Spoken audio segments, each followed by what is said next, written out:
நல்ல பார்வை இருந்தாலே அவர் சிறந்த புகைப்படக்காரர். ஒரு பார்வையை பார்த்துட்டு ஓ இது நல்லா இருக்கே அப்படின்னு நம்ம நினைக்கிறோம் பாருங்க, அதுதான் சிறந்த புகைப்படம். முக்கிய உறுப்பினர்கள் அப்படின்னு எடுத்தோம்னாக்கா இளையராஜா ஒரு உறுப்பினர். அவரோட சாதனைகள் எல்லாருக்கும் தெரியும். அவர் ஃபோட்டோகிராஃபர் அப்படின்றது சில பேருக்கு தெரியும், சில பேருக்கு தெரியாது. அவர் நல்ல ஃபோட்டோகிராஃபர், நல்லா எடுப்பார். எங்களுக்கு ஒரு ஃபங்க்ஷனுக்கு வந்து ப்ரிசைட் பண்ணியிருக்காரு. பிசி ஸ்ரீராம் ஒரு மெம்பர், மணிரத்னம் ஒரு சாதனையாளர். இதை தவிர நிறைய சாதனையாளர்கள் இருக்காங்க. அவங்கெல்லாம் வந்து பிரபலம் இல்லாத சாதனையாளர்கள், ஃபோட்டோகிராஃபியில் நிறைய சாதிச்சவங்க இருக்காங்க.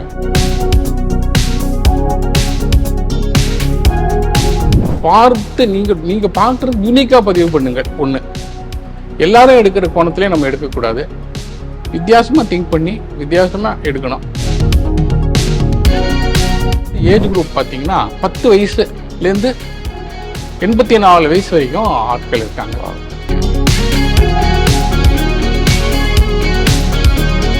இந்த ஃபோட்டோகிராஃபின்ற ஒரு கனவுன்றது மற்றவங்களுக்கு சாத்தியப்படாமல் இருந்தது.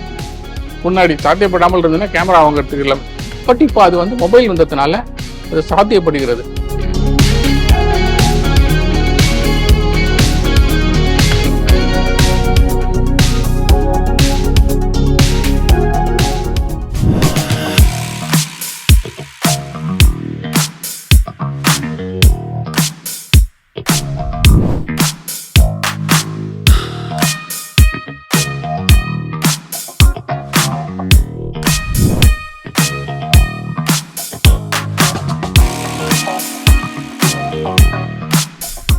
கடவுள்லையும் அவங்க வந்து ஒன்றிட்டாங்க. அவருக்கு வந்து சுற்றி நடக்கிறது என்னன்னு தெரியல, வலி தெரியல. அவர் தள்ள கற்பூரம் வச்சிருக்காரு. இன்ஃபேக்ட் இதில் வந்து ஒன்றும் பேச்சு மாற்று வெத்தலை கடியில் வைக்கிறது, சந்தனத்தை வச்சு வைக்கிறதுன்ற கற்பூரம்லாம் அந்த மாதிரி ட்ரிக் எல்லாமே கிடையாது. ஏன்னா கண்ணால் நான் பார்த்தேன். அவர் பின்னாடி நிற்கிறாரு பாருங்க, அவர் டக்குன்னு தள்ள இவ்வளோ பெரிய கட்டி கற்பூரத்தை எடுத்து வைக்கிறாரு, கொளுத்துறாங்க. இது கண் எதிர நடக்கிறது. இப்போ நீங்கள் வந்து பல கண்கட்டு வித்தையெல்லாம் என்ன பண்ணுவாங்க, கற்பூரத்தை வந்து ஒரு சந்தனத்தில் வச்சு வைப்பாங்க, இல்லைன்னா வெத்தலையில் வச்சு வைப்பாங்க, வலி தெரியாமல் இருக்கணும். பட் இது அப்படி கிடையாது. இவ்வளோ பெரிய கட்டி கற்பூரத்தை வச்சு எடுத்திருக்காரு. அவர் வந்து அந்த கடவுளோட ஒன்றி போனதுனால அவருக்கு அது தெரியல. இவர் வந்து ஒரு விவசாயி, அதனால் கையில் வந்து ஏர் வச்சுருக்காரு. ஓகே. ஸோ அந்த ஏரை வந்து அவர் வந்து வச்சுட்டு கடவுளை தியானம் பண்ணுறாரு. இது சன்னிதானத்துக்கு ஒரு 10 அடி முன்னாடி வர வரைக்கும் கிட்ட அது மாதிரி பண்ணிட்டு இது பண்ணிருக்கார். அவருக்கு ஒன்றும் அவர் வந்து அப்படியே கடவுளோடய ஒன்றிட்டார். அவர் என்ன நடக்குது என்னன்னு தெரியல, ஒரு டிரான்ஸ்க்கு போயிட்டார். ஸோ அது எனக்கு ரொம்ப பிடிச்சிருந்தது. அதே மாதிரி இதுவும் பார்த்தீங்கன்னா இது ஒரு விதமான டிரான்ஸ். இது கர்நாடகாவில் இருக்கிற கம்பாலா ரேஸ். ஓகே. ஸோ அது ஒரு தெய்வம் உண்டான டிரான்ஸ் அப்படின்னா இது வந்து போட்டியில் அவருக்கு டிரான்ஸ். அவருக்கு பாருங்க வின் பண்ணுறோன்ற அந்த ஆர்வம் தான் அவருடைய அந்த முகத்தில் தெரியுது. ஸோ எனக்கு ரொம்ப பிடிச்ச படம் அது எனக்கு பாதிச்ச படம்னு சொல்லலாம். இந்த 2 புகைப்படம் எடுத்தது ஸ்கூல் கேர்ள், ஸ்மிருதி கோபாலகிருஷ்ணன்ற ஸ்கூல் கேர்ள். அவங்க அப்பா ஃபோட்டோகிராஃபியில் இருக்கிறது தானே இந்த பொண்ணும் ஃபோட்டோகிராஃபியில் பண்ணி எடுக்குது. இது வந்து ரொம்ப கஷ்டமான ஷாட். ஏன்னா ரொம்ப லாங் லென்ஸ் யூஸ் பண்ணோம், கிட்ட போக முடியாது. லாங் லென்ஸ் யூஸ் பண்ணி இந்த ஃபோட்டோ எடுத்திருக்காங்க. இதில் முக்கியமாக இதில் என்ன பார்க்கணுன்னா இந்த கண் வந்து பார்த்தீங்கன்னா கேமரா பார்க்கணும். அது ரொம்ப சிறந்தது. அது மாதிரி பார்த்தீங்கன்னா இந்த கண்ணும் பார்த்தீங்கன்னா கேமரா பார்க்குது. ஸோ இது ரெண்டும் கிடைக்கிறது ரொம்ப கஷ்டம். அந்த மொமெண்ட் வந்து கண் பார்க்கலைன்னா அந்த ஃபோட்டோவில் ஜீவன் இருக்காது. அதுமாரி இந்த கண்ணில் வந்து நம்முடைய இது வந்து டார்க்காக இருக்கிறதுனால தெரியல. மற்றபடி லைட் இருக்கிற ஃபோட்டோவில் பார்த்தீங்கன்னா கேட்ச் லைட் அப்படின்னு நம்ம சொல்கிறது வந்து வெளி லைட் வந்து கண்ணில் பட்டு கண்ணிலேருந்து ரிஃப்ளெக்ட் ஆகணும். அதுதான் ஜீவன். ஒரு ஆள் உயிரோடு இருக்கான்றதுக்கு அடையாளமே அதுதான். அதனால தான் டாக்டர் பார்த்தீங்கன்னா கண்ணில் டார்ச் அடிச்சு பார்க்குறது அதுக்கு தான். ஸோ அதனால் அந்த ஜீவன் தெரியணும். பட் இதில் வந்து ரொம்ப கண் கரெக்டாக தெரியுது, இதுலேயும் கண் தெரியுது. ரொம்ப கஷ்டமான ஷாட்டு. அந்த ஸ்கூல்கள் எடுத்ததுன்றது ஒரு பெரிய விஷயம். காட்டுப்பகுதிக்கு போய் வெயிட் பண்ணி இதை வந்து இது மாதிரி ஒரு ஷாட் எடுக்கிறது அப்படின்றது ரொம்ப பெரிய டேலண்ட். இப்போ ஸ்கூல் கேர்ள்ஸ் நம்ம பார்த்துட்டோம். இவர் வந்து சார் வந்து 77 வயசு. இவர் வந்து ஃபிலிம் காலத்துலேருந்து ஃபோட்டோ எடுத்துகிட்டு இருக்காரு. எங்களுடைய சீனியர் மெம்பர், ரொம்ப சீனியர் மெம்பர். அவர் வந்து ஃபிலிம் காலத்துலேருந்து எடுத்து நான் சொன்ன போல் ஃபிலிம்லேருந்து டிஜிட்டலுக்கு மாறி டிஜிட்டலை கற்றுக்கொண்டு மிகவும் சிறப்பான படங்கள் எடுக்கிறார். இவரோட படங்கள் ஒன்று சிறப்பாக இருக்கும். அவரோட படம் இந்த டான்ஸு, அதை பற்றி சார் சொல்வார். சார் இந்த டான்ஸ் வந்து ராணி சீத்தை ஹாலில் நடந்த ப்ரோக்ராம். அது ஆக்சுவலாக பல கர்ணம் வந்து இது பொண்ணு பண்ணுச்சு. இது வந்து 108வது கர்ணங்கிறாங்க. அவளை எக்ஸாக்டாக கரெக்டாக தெரியாது. கங்காவதரணம், கங்கா வந்து பூமி ஒரு ஸ்டோரி சொல்கிற வந்து ஒரு போஸுங்கிறாங்க. அது 108வது கர்ணம். அது வந்து லைட்டிங்லாம் செட் பண்ணியிருந்தாங்க. எனக்கு அது இப்போ 1.5 மணி நேரம் அந்த பொண்ணு ஆடினதில், இந்த பொண்ணோட பேர் ஆர்சினி, ஆடினதில் இந்த பர்டிகுலர் கர்ணம் எனக்கு பிடிச்சிது. எனக்கு ஆக்சுவலாக கர்ணம் தெரியாது, இருந்தாலும் ஃபோட்டோகிராஃபியில் மைண்டில் லைட் இருந்ததுனால, அந்த மோனோக்ரோம் எனக்கு பிடிச்சதுனால எனக்கு அது சூட் ஆகும்னு தோணுச்சு. அதனால் அந்த படத்தை எடுத்தேன். எடுத்ததை வந்து இவங்க செலக்ட் பண்ணியிருக்காங்க. பட் இங்கே என் படம்னு இல்லை, இங்கே இருக்க அத்தனை படமும் அது பேசுது. நீ வந்து படத்தை வந்து இன்னும் சொல்ல வேண்டிய அவசியம் இல்லை, எல்லா படமும் இங்கே பேசிகிட்டு இருக்கு. அது மாதிரி தான் என்னோடய ஃபீலிங்கு. இந்த பிஎஸ்எம்மில் வந்து ஓல்டஸ்ட்டு சொசைட்டி வேர்ல்டில் வந்து ரெண்டாவது ஓல்டஸ்ட். நான் ஃபஸ்ட் நினச்சிட்டு இருக்கோம், பட் செகண்ட் ஓல்டஸ்ட்டுங்கிறாங்க. எப்படி இருந்தாலும் ஓல்டு இஸ் கோல்டு, அவ்வளோதான். அவ்வளோ எக்ஸ்பர்ட்டு ஃபோட்டோகிராஃபர்ஸு எல்லாம் யங்ஸ்டர்ஸ். 15-16 இயர்ஸ்லேருந்து 83, 84 இயர்ஸ் வரைக்கும் இருக்காங்க. அதில் அந்த ஓல்டு குரூப்பில் நான் youngest 77. Very good sir. Sir நீங்கள் வந்து நான் ஆக்டிவாக போய் நாங்கள் படம் எடுத்துகிட்ருக்கோம். நீங்கள் இப்போ பீச்சில் ஸ்ட்ரீட் ஃபோட்டோகிராஃபர் தான் சரி, வைல்ட் லைஃப் வந்தாலும் சரி, கூட புலிக்காட் போயிட்டு வந்தோம். த்ரூட் இந்தியா ட்ராவல் பண்ணுறோம். ஹிமாலயா டு கன்னியாகுமரி படம் எடுக்கிறோம். அது எங்களை வந்து keep fit, keep young.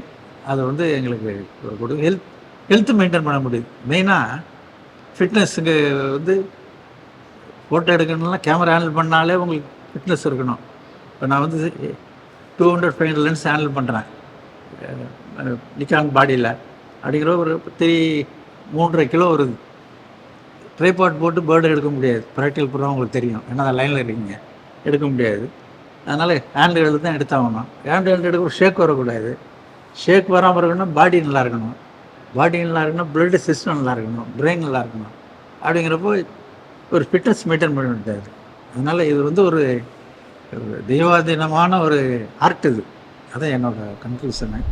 Sir வந்து GV Balasubramaniam, Indian bank retired general manager, சிறந்த ஃபோட்டோகிராஃபர், நம்மளுடைய பிஎஸ்எம்மோட past president.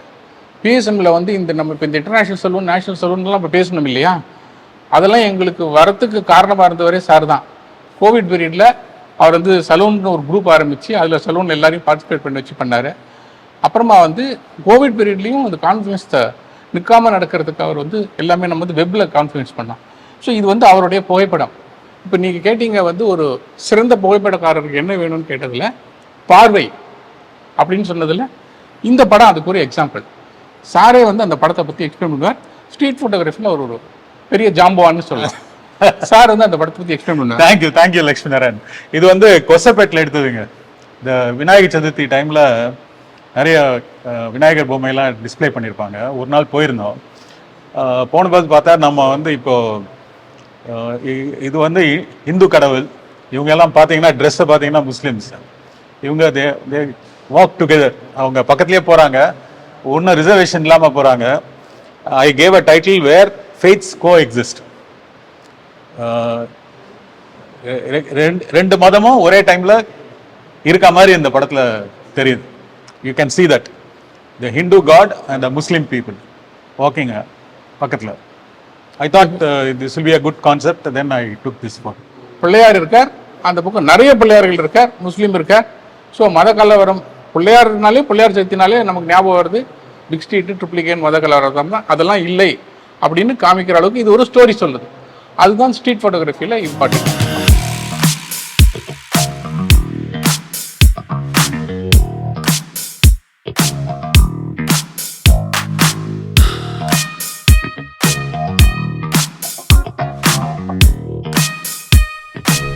Photographic society of Madras வருஷம் நடத்துகிற புகைப்பட கண்காட்சியான கான்ஃப்ளூயன்ஸ்க்கு நம்ம வந்திருக்கோம். இப்போ ஃபோட்டோஸ் சொசைட்டி ஆஃப் மெட்ராஸோடைய தலைவர் மிஸ்டர் லக்ஷ்மி நாராயணன் அவர்கள் நம்ம கூட இருக்காரு. வணக்கம் சார்.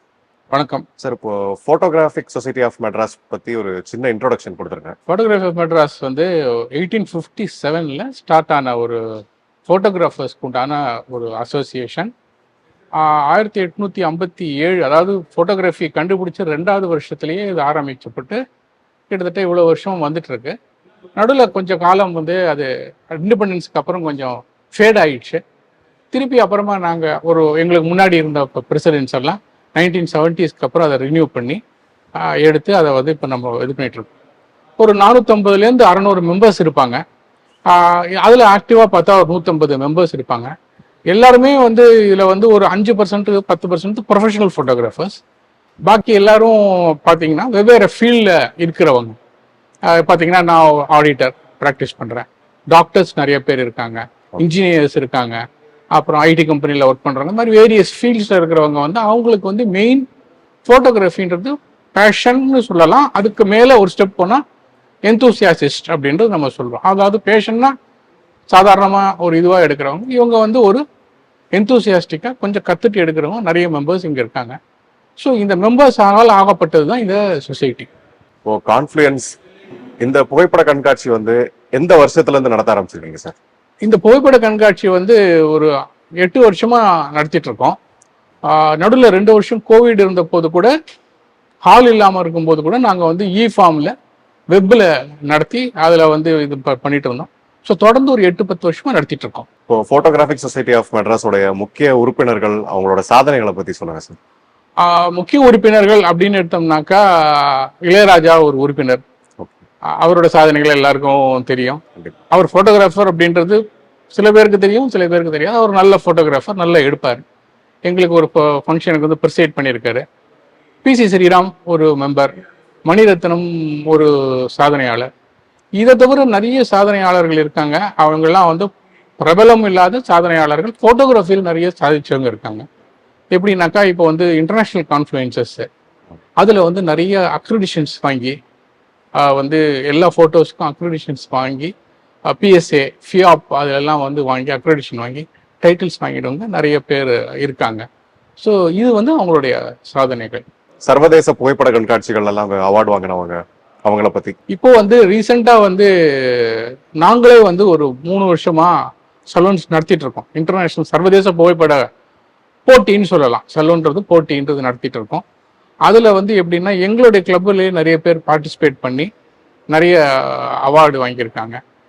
வந்து இப்போ வந்து நேஷ்னல் ஜியோகிராஃபிக்கில் இப்போ வந்து ஒரு ரம்யா ஸ்ரீராம் அப்படின்னு ஒரு இவங்க வந்து நேஷ்னல் ஜியோகிராஃபிக்கில் அவங்களுடைய ஃபோட்டோ வந்து ஸ்பெஷலாக பப்ளிஷ் ஆச்சு.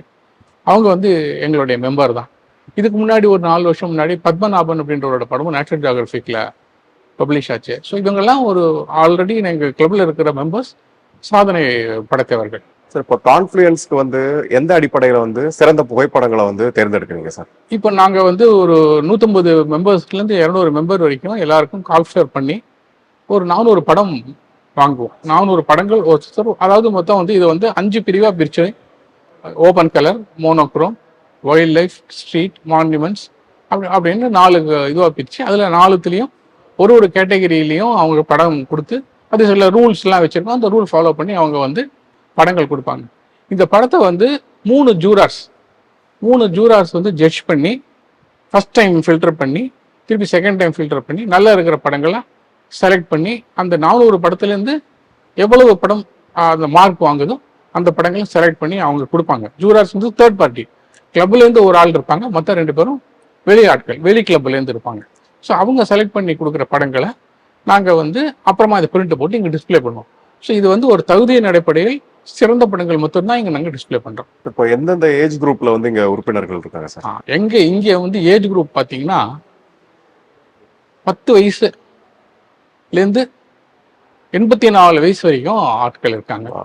இப்போ அந்த ஒரு படம் பார்த்தீங்கன்னா ஸ்மிருதி கோபாலகிருஷ்ணன் ஒரு பொண்ணு, அந்த பொண்ணு எடுத்த படம் அது. அந்த பொண்ணுக்கு வயசு வந்து 10. ஸோ அது ஒரு மெம்பர். இப்போ விஜயமூர்த்தி சடகோப்பன் அங்கே ஒருத்தர் பார்த்துட்டு இருக்காரு. அவர் வந்து அவருக்கு வயசு 84. ஸோ இங்கே வயசு வந்து அவ்வளோ எல்லா ஏஜ் குரூப்லேயும் ஆட்கள் இருக்காங்க. ஸோ ஜூனியர் மோஸ்ட்டும் இருக்காங்க, சீனியர் மோஸ்ட்டும் இருக்காங்க. இப்போ நீங்கள் எடுத்த புகைப்படங்களில் உங்களோட ஃபேவரட், உங்களை ரொம்ப பாதிச்ச ஒரு மொமெண்ட், அதை பற்றி சொல்லுங்க சார்.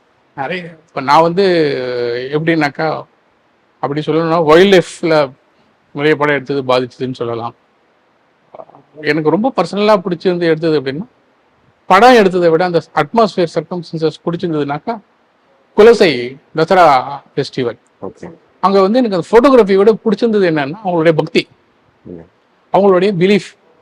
அது நாங்கள் ஒரு படம் எடுக்க தான் போகிறோம், பட் படம் எடுக்கிறதுலையும் அவங்களுடைய அந்த சின்சியாரிட்டி, பக்தி, அது வந்து எனக்கு ரொம்ப பிடிச்சிருந்தது. எல்லா லெவல் மக்கள்லேருந்து மக்கள் வந்து தங்களையே வருத்திட்டு கையில் சட்டி வச்சுக்கிறது, நாக்கில் அளவு குத்திக்கிறது, தள்ள வந்து கற்பூரம் வச்சு அவங்களே எரிச்சிக்கிறது அப்படின்றது. அந்த இடத்துல போனால் அவங்களுக்கு சுய நினைவு இல்லாமல் ஒரு டிரான்ஸ், கடவுளோடய ஒன்றாயிடுறாங்க. அவங்க கடவுளோடய ஒன்றாயிடுறாங்க. இப்போ நான் பர்சனலாக எக்ஸ்பீரியன்ஸ் பண்ணது எப்படின்னாக்கா, ஒரு பெரிய காரிடார் இருக்கும் இந்த கோயிலுக்குள்ளே வரத்துக்கு. இந்த காரிடார்லேருந்து அவங்க அப்படியே ஒரு மேலதாளத்தோடு ஆடிட்டே வருவாங்க. சன்னிதானத்துக்கிட்ட வரும்போது அவங்க அப்படியே ஃபுல் பக்திமயமாக ஆயிடுவாங்க. ஸோ அதில் எனக்கு தெரிஞ்ச எனக்கு கிடைத்த ஒரு ஃபோட்டோ எடுத்து இங்கே நான் டிஸ்பிளேல போட்டிருக்கேன். அந்த ஒரு அந்த அதாவது கடவுளோட ஒன்ற சுச்சுவேஷன், அது எனக்கு ரொம்ப பிடிச்சிருந்தது. இப்போ ஃபோட்டோகிராஃபியில் வந்து நிறைய ஜாம்பவான்கள் இருக்காங்க. ஆனால் உங்களுக்கு ஃபேவரட், உங்களுடைய ரோல் மாடல் அப்படின்னா யார் சார்? எனக்கு ரோல் மாடல் ரகுராய். நீச்சல் இப்போ ரீசெண்டாக தவறிட்டார். இந்தியாவிலே எல்லாருக்கும் ரகுராய் தெரியாத ஆட்கள் யாரும் இருக்க முடியாது. அவர் தான் நமக்கு ரோல் மாடல் எல்லாத்துக்குமே, ரகுராய். அப்புறம் ஃபோட்டோகிராஃபின்னு இல்லாமல் சினிமாட்டோகிராஃபிலேருந்து தான் ஃபோட்டோகிராஃபி கற்றுக்குறோம். பிசி ஸ்ரீராம், ராஜீவ் மேனன், இவங்கெல்லாம் தான் முன்னோடிகள், குருக்கள். சார், இப்போ இந்த வருஷம் கான்ஃபரன்ஸ்ல வந்து 7 பிரிவுகளில் வந்து புகைப்படங்கள் தேர்ந்தெடுக்கப்பட்டு இங்க வந்து ஒரு கண்காட்சி ஏற்பாடு செய்யப்பட்டிருக்கு. அந்த 7 பிரிவுகள் பத்தி கொஞ்சம் சொல்லுங்க சார். 7 பிரிவுகள் வந்து ஓப்பன் கலர். ஓப்பன் கலர் அப்படின்றது கலர் படம். அது வந்து எந்த மாதிரியான படம்னாலும் கொடுக்கலாம். ஸோ அது வந்து எப்படின்னா, அது வந்து கொஞ்சம் ஃபோட்டோஷாப் பண்ணி இல்லைன்னா வந்து அட்ஜஸ்ட்மெண்ட்ஸ் பண்ணுறது அப்படின்னு கொடுக்கலாம். அது கூட ஆனால் புதுசாக சேர்க்கக்கூடாது, இல்லாத பொருளை சேர்க்கக்கூடாது. இருக்கிற பொருள் கண்ணுக்கு டிஸ்டர்பன்ஸாக இருந்தால் அதை அழித்து எடுக்கலாம், கிராப் பண்ணலாம், சின்ன சின்ன டச்சப் மாதிரி சின்ன டச்சப் பண்ணலாம். ஆனால் இல்லாத பொருளை சேர்க்கக்கூடாது. ஸோ அது வந்து ஓப்பன் கலர். பட் இல்லாத பொருளை சேர்க்கறதுல எங்களை பொறுத்த வரைக்கும் இங்கே நாங்கள் வந்து நியூடிட்டி அலோவ் பண்ணுறது கிடையாது, ஆனாலும் அது கிடையாது. அடுத்தது வந்து ஓப்பன் கலருக்கு அடுத்தது வந்து மோனோக்ரோம், வெறும் கருப்பு வெள்ளை படங்கள், அதுவும் அதே தரங்களுக்கு உட்பட்டது, கலரே இருக்கக்கூடாது அதில். அப்புறமா வந்து மான்யூமெண்ட்ஸ். மான்யூமெண்ட்ஸ் வந்து இப்போ தஞ்சை கோபுரம் அந்த மாதிரி இருக்குது மான்யூமெண்ட்ஸ். அடுத்த வெரைட்டி வந்து ஸ்ட்ரீட்டில் வந்து அன்றாடம் நடக்கும் வாழ்க்கை, வந்து மயிலாப்பூர் ஃபெஸ்டிவல், தேர் திருவிழா, அது எதுவுமே இல்லாமல் சாதாரண மனிதர்களுடைய வாழ்க்கை முறை ஸ்ட்ரீட் ஃபோட்டோகிராஃபின்றதே. மோஸ்ட்லி பார்த்தீங்கன்னா ரகுராய் மாதிரி இருக்கிறவங்கலாம் இந்த ஸ்ட்ரீட் ஃபோட்டோகிராஃபி, இந்தியாவோட நிலைமை ஸ்ட்ரீட்டை காமிச்சு தான் அவங்களுக்கு வந்து நிறைய இது வரைக்கும் அது ஸ்ட்ரீட் ஃபோட்டோகிராஃபி. அப்புறமா வந்து லேண்ட்ஸ்கேப், இயற்கை அழகு, ஸோ லடாக் அந்த மாதிரி இருக்கிறது அது ஒரு பிரிவு. இன்னொன்று வந்து வைல்ட் லைஃப். வைல்ட் லைஃப்பில் வந்து எது சிங்கம், புலி, பேர்டு, மேக்ரோ, சின்ன சின்ன பூச்சிகள் எல்லாமே அதில் வரும். ஸோ வைல்ட் லைஃப் இதுதான் இப்போ நாங்கள் கொடுத்துருக்க பிரிவு. இப்போ இந்த 7 பிரிவுகள் இல்லாமல் இன்டர்நேஷனல் சலோன் எனப்படுற அந்த சர்வதேச புகைப்பட போட்டிகளில் வின் பண்ண புகைப்படங்களும் இங்கே கண்காட்சியில் இருக்கு. அதை பற்றி கொஞ்சம் சொல்லுங்க சார். முக்கியத்துவம் வாய்ந்த ஃபோட்டோகிராஃப்ஸ் பற்றி கொஞ்சம் சொல்லுங்க சார். அதுக்கு முன்னாடி இந்த இன்டர்நேஷனல் சலூன் அது எப்படி வந்ததுன்றது ஒரு ஜஸ்ட் ஒரு வேர்ட் சொல்லிட்டு நான் அதை வந்துடுறேன். இப்போ நாங்கள் வந்து ஃபோட்டோகிராஃபி கிளப்பில் முன்னாடி 2-3 சலூன் பண்ணோம். பிறகு ஒரு நடு காலத்தில் பண்ண முடியாமல் இருந்தது. ஸோ கடந்த 2 வருஷமா இந்த சலூன்ஸ் ஆரம்பிச்சு ஒரு வேர்ல்டு லெவலில் பார்த்தீங்கன்னா 3 அசோசியேஷன் இருக்கு. பிஎஸ்ஏ, ஃபியாப் அப்படின்னு, இந்தியாவில் எஃப்ஐஏபி இருக்கு. ஸோ இந்த அசோசியேஷனில் நாங்கள் அக்ரிடிஷன் வாங்கி அந்த சலூன்ஸை கண்டக்ட் பண்ணுறோம். ஸோ இன்டர்நேஷ்னல் புகைப்பட கண்காட்சி அப்படின்னாக்கா, அந்த இன்டர்நேஷ்னல் புகைப்பட கண்காட்சி நாங்கள் வந்து நடத்துகிறவர்கள், பிஎஸ்எம் வந்து நடத்துகிறவர்கள். அதில் வந்து யார் வேணா பார்ட்டிசிபேட் பண்ணலாம். ஸோ நாங்கள் வந்து அழைச்சதை பேஸ் பண்ணி எல்லாரும் வருவாங்க, அவங்களுடைய படங்களை கொடுப்பாங்க. இது வந்து இன்டர்நேஷ்னலில் எல்லா வேர்ல்டில் எல்லா ஊர்லேருந்தும் படங்கள் வரும். அந்த படங்களை அதே மாதிரி ஜூரார்ஸ் 3 ஜூரார்ஸ் இன்டர்நேஷ்னல் ஜூரார்ஸ் வச்சு அதை ஜட்ஜ் பண்ணி அதுக்கு மார்க் கொடுப்பாங்க. ஸோ இந்த சலூனை பொறுத்த வரைக்கும் 2 கேட்டகரி இருக்குது. ஒன்று வந்து அக்செப்டன்ஸ், அதாவது படங்களை அவங்க ஒத்துக்கிறாங்க சிறந்த படம் அப்படின்னு. அப்புறம் இந்த சிறந்த படங்களில் நல்ல மார்க் வாங்கின படங்களை அவார்ட்ஸ். ஸோ அவார்டில் வந்து கோல்டு, பிரான்ஸ் அப்படின்ற 2 அவார்டு இருக்குது. அது சலூனுக்கு தகுந்தாப்போல் சிலதில் வந்து கோல்டு, சில்வர், பிரான்ஸ் இருக்கும். சிலதில் வந்து கோல்டு, சில்வர் முத்திரை இருக்கும். அப்புறமா வந்து ரிப்பன்ஸ் இல்லைன்னா மென்ஷன்ஸ் அப்படின்னு சொல்லுவாங்க. அதாவது இந்த 3 அவார்டு இல்லாமல் ஜூரிக்கு பிடித்தது. ஸோ இப்போ இதில் வந்து சிறந்த படங்கள், அவார்டு வாங்கின படங்கள் மாத்திரம் நாங்கள் வந்து இங்கே டிஸ்பிளே பண்ணியிருக்கோம். இதில் வந்து உலகத்தில் இருக்கிற சிறந்த ஃபோட்டோகிராஃபரோட படம் எல்லாமே இங்கே இருக்கு. எங்கள் கிளப்லேருந்து ஒரு மெம்பர் வந்திருக்கு, இந்தியாவிலேருந்து ஒரு 4 படங்கள் இருக்கு. ஸோ இது வந்து நாங்கள் வந்து வருஷம் நாங்கள் நடத்துகிற இன்டர்நேஷ்னல் சலூனில் இருக்கிற அவார்டட் பிக்சர்ஸ் அத்தனை இங்கே டிஸ்பிளே பண்ணுறோம். போர் சூழல்களில் எடுக்கப்படுற இன்டர்நேஷனல் சலூன்ஸ் போட்டோகிராஃப்ஸ். அதாவது நீங்கள் ஜேர்னலிசமில் கேட்குறீங்க, ஓப்பன் ஜேர்னலிசம் அப்படின்றது வந்து போர் சூழலில் எடுக்கிறது அப்படின்னு, அந்த மாதிரி எந்த படமும் இது வரைக்கும் வரல, அவார்டில் வரல ஜேர்னலிசம்ல. பட் நிறைய ஜேர்னலிசம் சம்பந்தப்பட்ட நிறைய படங்கள் வந்திருக்கு. இப்போ ஃபர்ஸ்ட் வந்து ஸ்டார்டிங்ல ஃபிலிம் கேமரா இருந்தது, அப்புறம் டிஜிட்டல், இப்போ மொபைல் வரைக்கும் வந்திருக்கு. இந்த மூணுக்கும் என்ன டிஃபரன்ஸ் சார்? ஃபிலிம் கேமரால நம்ம வந்து ரிசல்ட் வந்து நமக்கு தெரியறதுக்கு வெயிட் பண்ணோம். ஓகே. பட் சிறந்த முறை கெமிக்கல் கலரிங். அது கெமிக்கல் கலரிங்கில் என்ன கலர் தத்ரூபமாக இருக்கோ அது அப்படியே பதிவாகும், அதை நம்ம இது பண்ணுவோம். இப்போ நம்ம வந்து ஃபோட்டோஷாப்லேயும் பண்ணுறதுல சில டெக்னிக்ஸ் எல்லாம் அப்பயே பண்ண முடியும், ஃபிலிம்லேயும் பண்ண முடியும். அதாவது அந்த நெகட்டிவை வந்து எடுத்துட்டு பிரிண்ட் போடும்போது பர்னிங் டாட்ஜிங்னு பண்ணி அதுவும் பண்ணுறது உண்டு. ஸோ ஃபிலிமில் வந்து நமக்கு இதுக்கும் மெயின் டிஃபரன்ஸ் என்னென்னா, ஃபிலிமில் வந்து நமக்கு உடனே ரிசல்ட் தெரியாது, மிகவும் மிகவும் மிகவும் பயிற்சி வேண்டும் அதுக்கு. ஏன்னா ஒரு ஃபிலிம் ரோல் 36 ஃபிலிம் தான் எடுக்கும், அது வந்து விலையும் கூட, எடுத்து வெயிட் பண்ணி பிரிண்ட் போட்டால் தான் தெரியும். டிஜிட்டலில் எப்படின்னா நமக்கு வந்து ரிசல்ட் உடனே தெரிஞ்சிருது, என்ன எடுக்கிறோமோ அதுதான் வரப்போகுது. மேனிப்புலேஷன், அதாவது ப்ராசஸிங், மேனிப்புலேஷன் சொல்லக்கூடாது, ப்ராசஸிங்ன்றது ஒரு பெரிய வரப்பிரசாதம் இப்போ. ஸோ படம் வந்து எப்படி இருக்குன்றது நம்ம நினைக்கிறோமோ பார்த்ததை அதை விட அதிகமாகவே கொண்டு வர முடியும் ப்ராசஸிங்கில். இது வந்து மொபைல் அப்படின்றது எல்லாரும் யூஸ் பண்ணக்கூடியது. எல்லாரும் ஒரு முன்னாடினா டிஎஸ்எல்ஆர் கேமரா, மிரர்லெஸ் கேமரானா அதுக்குன்னு வந்து காசு கொடுத்து வாங்கணும். பட் அது ஒரு சில பேரால தான் வாங்க முடியும், இந்த ஃபோட்டோ எடுக்க முடியும்ன்றது. இப்போ அப்படி இல்லாமல் மொபைல் ஃபோட்டோவில் எல்லாரும் ஒரு ஃபோட்டோகிராஃபர் அப்படின்றது சாத்தியமாக இருக்கிறது உண்மை. ஸோ அதனால வந்து அது ஒரு வரவேற்கத்தக்கது தான். பட் அதுக்கு ஆனால் மொபைலில் வச்சுட்டு ஒயில்ட் லைஃப்லாம் எடுக்க முடியாது. இதில் என்னெல்லாம் படம் எடுக்க முடியுமோ பெரும்பாலான படங்கள் மொபைல்லையும் எடுக்கலாம். மொபைலில் எடுத்த சில படங்களுமே இங்கே வந்திருக்கு, ஏன்னா நாங்கள் வந்து அதை ரெஸ்ட்ரிக்ட் பண்ணுறது இல்லை. மொபைல்லையும் சிறந்த படங்கள் எடுக்கலாம். பட் அதில் என்னென்னா எல்லாரும் எடுக்கக்கூடியது ஒரு எல்லாருக்கும் ஒரு இதாவது இந்த ஃபோட்டோகிராஃபின்ற ஒரு கனவுன்றது மற்றவங்களுக்கு சாத்தியப்படாமல் இருந்தது. முன்னாடி சாத்தியப்படாமல் இருந்ததுன்னா கேமரா வாங்குறதுக்கு இல்லை. பட் இப்போ அது வந்து மொபைல் வந்ததுனால அது சாத்தியப்படுகிறது. ஸோ சாமானிய மக்களுமே வந்து ஒரு ஃபோட்டோ எடுக்கலாம். நாம வந்து அவங்களுக்கு ஒரு ஆசையை, அவங்களுடைய என்ன சொல்றது, ஒரு வேட்கையை மொபைல் மூலமாக தீர்த்துக்கலாம். எவ்வளவோ பெரிய ஃபோட்டோகிராஃபர்ஸ் மொபைலில் ஆரம்பித்து வந்திருக்காங்க. ஸோ இதுதான் ஒரு நல்ல ஃபோட்டோகிராஃபியை வந்து எப்படி மதிப்பிடப்படுது சார்? ஒரு நல்ல ஃப்ரேம், ஒரு நல்ல ஷாட் வந்து எதை வச்சு மதிப்பிடப்படுது சார்? முதல்ல வந்து ஒரு ஸ்டோரி இருக்கணும், தகவல் இருக்கணும். அதாவது அந்த படம் வந்து ஒரு ஸ்டோரியை சொல்லணும், மக்களுக்கு வந்து ஒரு இதை கன்வே பண்ணணும், ஒரு சம்பவத்தை கன்வே பண்ணணும். அது ரொம்ப முக்கியம்.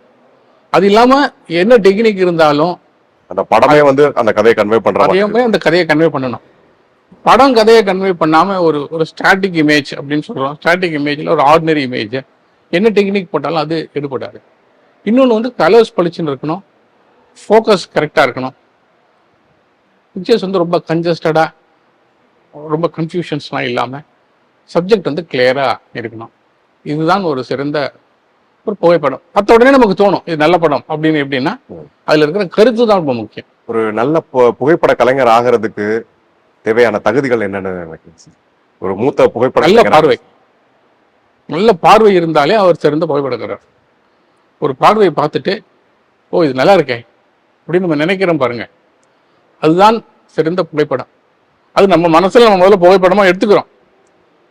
அந்த பார்வை நமக்கு வந்துடுதுன்னா நாம வந்து கேமரா வச்சு அதை பதிவு பண்ணிக்கலாம். ஸோ இது வந்து என்ன டெக்னிக்ன்றது ஒரு 20%. கேமரா பற்றி கற்றுக்கிறது யார் வேணாலும் கற்றுக்கொள்ளலாம், கேமரா ஆப்ரேட் பண்ணுறதுக்கு யார் வேணா கற்றுக்கலாம். பட் ஒரு கலைஞனாக மாறணும்னா அந்த பார்வை இருக்கணும். அது வந்து நம்ம வந்து என்னன்றது நம்ம சொல்ல முடியாது. ஒரு கவிதை எழுதுறது எப்படியோ அந்த மாதிரி ஒரு கலைஞனாக ஆனோன்னா அந்த கலை பார்வை ஒரு வித்தியாசமான பார்வை இருக்கணும். இப்போ நம்ம எல்லாரும் ஒரே இது பார்க்கும்போதும் ஒருத்தர் வித்தியாசமாக பார்க்குறாருன்னா அவருடைய புகைப்படம் தான் சிறந்த புகைப்படமாக இருக்கு. சார் இப்போ நிறைய பேர் வந்து ஃபோட்டோகிராஃபி கற்றுக்கிட்டு இருக்காங்க, ஃபோட்டோகிராஃபி கற்றுக்கணும்னு நினைக்கிறாங்க. இந்த ஆஸ்பைரிங் ஃபோட்டோகிராஃபர்ஸ்க்கு ஒரு சீனியர் ஃபோட்டோகிராஃப் ஆர்டிஸ்டா நீங்க சொல்லக்கூடிய பெஸ்ட் அட்வைஸ் எது சார்? நான் ஒன்றும் அவ்வளோ பெரிய சீனியர் ஃபோட்டோகிராஃபர் இல்லை. பட் இருந்தாலும் என்ன அட்வைஸ் அப்படின்னாக்கா, பார்த்து நீங்க பார்க்குறது யூனிக்காக பதிவு பண்ணுங்க. ஒன்று, எல்லாரும் எடுக்கிற கோணத்திலே நம்ம எடுக்கக்கூடாது. வித்தியாசமாக திங்க் பண்ணி வித்தியாசமாக எடுக்கணும். எடுக்கிறது எதில் வேணாலும் எடுக்கலாம். மொபைலில் எடுக்கலாம். சிறந்த கேமரா தான் வேணுன்றது அவசியமே கிடையாது. மொபைலில் நம்ம பார்க்குற ஒரு காட்சி நல்லா இருக்கு, ஒரு கதை சொல்கிறது அப்படின்னாக்கா அதை பதிவு பண்ணுறது தான் ரொம்ப முக்கியம். ஸோ இதுக்கு வந்து உயர்ந்த ரக கேமராவோ இல்லைன்னா வந்து ரொம்ப காஸ்ட்லியான எக்யூப்மெண்ட்ஸோ ப்ராசஸிங்கோ வேணுன்றது அவசியமே இல்லை. நமது பார்வை, உங்களுக்கு வந்து அந்த பார்வை நல்லா வந்து இது நல்ல சிறந்த இருக்கு, இந்த காட்சி நல்லா இருக்கு, இந்த லேண்ட்ஸ்கேப் நல்லா இருக்கு, இல்லைன்னா இந்த தகவல் நல்லா இருக்கு, இந்த ரோட்ல வந்து இது நடக்குது, ஒரு ஒரு ஒரு ஒரு கிழவனார் இருக்கார், ரிக்ஷா இருக்கு, சம்திங் லைக் தட், அது இருக்கும்போது ரொம்ப நல்லா இருக்கு அப்படின்னா அதை பதிவு பண்ணுறது தான் ஒரு சிறந்த ஃபோட்டோகிராஃபர். அந்த நோக்கத்தில் தான் நம்ம பார்க்கணும். இப்போ வந்து பெரிய இடத்துக்கெல்லாம் டிராவல் பண்ணி ஊராக போய் காசு செலவு பண்ணுற அவங்க தான் ஃபோட்டோகிராஃபர்ன்றது கிடையாது. இப்போ வீட்டு பக்கத்தில் இருக்கிற நல்ல சம்பவம் அது நம்ம கண்ணில் பட்டு அதை எடுக்கிறதுக்கு திறன் நம்ம வளர்த்துக்கணும். ஸோ அதுதான் நமக்கு முக்கியம். இவ்வளோ நேரம் எங்களுக்காக நேரம் ஒதுக்கி நிறைய தகவல்களை சொன்னதுக்கு ரொம்ப நன்றி. நன்றி.